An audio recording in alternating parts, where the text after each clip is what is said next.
Ciamis 20 Februari 2023. Panwaslu mengadakan rapat tertutup. Ketua Bawaslu, Uce Kurniawan, Mahmud Ali Muhyar, Kasubag Hukum, Staf Sekretariat KPU, Rizkiawan, Bu Fani Kordip Penanganan Pelanggaran Datin, Kordip P2HM, Samsul Marif, Ketua KPU, Sarno Maulana Rahayu, telah melakukan sidang tertutup di Panwaslu. Dan sesuai hasil KPU tidak melakukan pelanggaran sesuai dari pengaduan pelapor. Sidang pun ditutup serta mengetukkan palu oleh Hakim Ketua Panwaslu, Pungkas Uce. Teman-teman media ataupun publik, karena persidangan ini terbuka untuk umum, sudah didengarkan semua bahwa KPU Kabupaten Ciamis dinyatakan tidak bersalah dan tidak melanggar administrasi. Jadi dengan demikian, pertama yang saya sampaikan adalah ucapan syukur alhamdulillah itu ya, bahwa KPU Kabupaten Ciamis dalam tahapan penyelenggaraan rekrutmen badan ad hoc terutama untuk PPS ini sudah berjalan sesuai dengan regulasi. Yang kedua juga saya sampaikan kepada majelis yang sudah mendengar kemudian menimbang sehingga memutuskan bahwa KPU Kabupaten Ciamis dinyatakan tidak bersalah, dan ini merupakan penghargaan yang luar biasa kepada KPU Kabupaten Ciamis.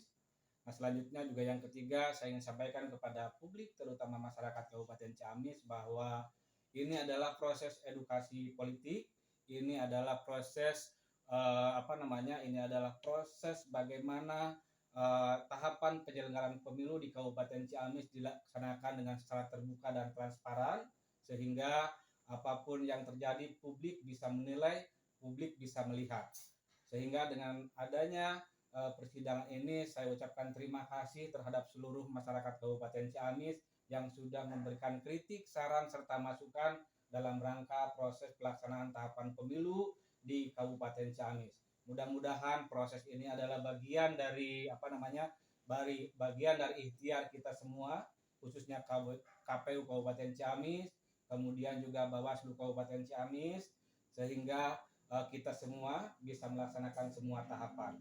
Kemudian juga saya berharap mudah-mudahan ini adalah bagian dari proses pendidikan kita semua dalam rangka melaksanakan pemilu di Kabupaten Ciamis yang berintegritas. Itu saja yang saya sampaikan. Terima kasih. Assalamualaikum warahmatullahi wabarakatuh. Oke. Assalamualaikum warahmatullahi wabarakatuh. Hari ini kami pimpinan Bawaslu Ciamis, saya sendiri Uce Kurniawan selaku ketua, ada Pak Kordip Samsul dan Ibu Fani. Yang dua lagi kebetulan lagi ada kegiatan di luar Ciamis. Maka praktis hari ini majelis yang sudah selesai hanya dipimpin oleh 3 komisioner Bawaslu saja. Namun demikian secara regulatif bahwa 3 anggota Bawaslu sudah cukup memenuhi persyaratan sebagaimana yang diamanatkan oleh Bawaslu. Hasil daripada putusan sidang yang sudah kita putuskan tadi, walaupun agak tersendat karena persoalan teknis yaitu matinya lampu di Kabupaten Ciamis, namun alhamdulillah kami Bawaslu Kabupaten Ciamis sudah selesai mengetok terkait dengan putusan dugaan pelanggaran administratif pemilu yang alhamdulillah tadi sudah kita selesai untuk diputuskan. Dari kasus apa? Laporan apa? Laporan dugaan pelanggaran administratif terkait dengan laporannya itu dianggap salah prosedur dan mekanisme, kira-kira begitu oleh pelapor itu. Perihal kecamatan mana itu, Pak? Itu kecamatan Sadananya. Berapa orang? Terkait apa itu? Rekrutmen anggota PPS. Putusan kita itu tadi memutuskan bahwa terlapor dalam hal ini adalah KPU Kabupaten Ciamis itu secara sah dan meyakinkan tidak terbukti melanggar ketentuan tata cara, prosedur dan mekanisme pada tahapan pemilu sesuai dengan ketentuan peraturan perundang-undangan.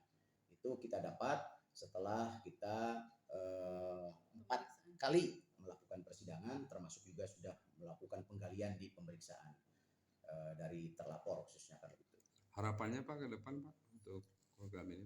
Ya, karena kita hari ini sedang melakukan tahapan penyelenggaraan pemilu ya, sudah melakukan pengawasan coklit juga, pengawasan perfak DPD, maka kita kembali lagi untuk melakukan kerja-kerja sesuai dengan amanat yang kita lakukan, terkhusus bagi organik kita Bawaslu di Panwasam, kemudian PTPS. Walaupun hari ini sebetulnya pada saat yang bersamaan seperti Pak Pordi, Pak Samsul umpamanya sebelum melakukan persidangan, melakukan pengawasan dulu terkait dengan coklit kan begitu. Kita sekarang ayo bersama-sama kembali lagi untuk menjalankan tugas masing-masing. Kami juga mengajak rekan kami sesama penyelenggara KPU, ayo kita bersama-sama untuk bahu-membahu bagaimana agar pemilu ini bisa sukses kita laksanakan bersama-sama. Terus Jadi ini bagaimana Pak Ketua? ya kita sama-sama harus mentaati terkait dengan regulasi. Dan alhamdulillah KPU hari ini yang diduga dilaporkan menyalahi prosedur terkait dengan pelaksanaan rekrutmen PPS, ternyata faktanya bahwa KPU tidak melakukan kesalahan di dalam prosedur dan tata cara termasuk mekanisme dalam pengambil keputusan tahapan penyelenggaraan pemilu khususnya rekrutmen PPS. Hikmah bagi semua pihak bagaimana? Hikmah bagi semua pihak ya kita bersama-sama bahwa penyelenggaraan pemilu itu kami Bawaslu dengan KPU hanya beda tupoksi saja. KPU menyelenggarakan hal-hal teknis, kita menyelenggarakan pengawasan terkait dengan semua proses teknis yang diselenggarakan oleh KPU, termasuk juga perhelatan hal-hal lain yang dilakukan oleh kontestan. Dalam hal ini partai politik, termasuk juga kita mengawasi terkait dengan langkah-langkah yang dilakukan oleh semua stakeholder agar semua bahu-membahu pada relnya masing-masing, pada pekerjaannya masing-masing, yang pada akhirnya kalau semua sudah berada pada relnya masing-masing, pelaksanaan pemilu ini akan berjalan dengan lancar dan sukses tentunya. Terima kasih Pak. Sama-sama.